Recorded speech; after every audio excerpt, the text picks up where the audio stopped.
кожному кроці, напереді на уроці, хто на сльози підтирає і ніколи не карає, та зустрічає нас ласкаво і веде урок цікаво, додає уроку основу, учить нас любити мову. Вчитель – це свято, вчитель – це казка, батьківська мудрість, мамина ласка, вчитель відкриє світі і дороги, щоб у житті здобувати перемоги.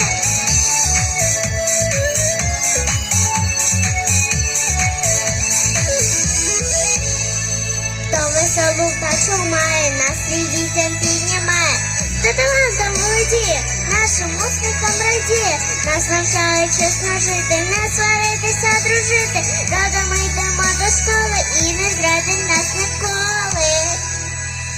Вчитель – це свято, вчитель – це казка, батьківська мудрість,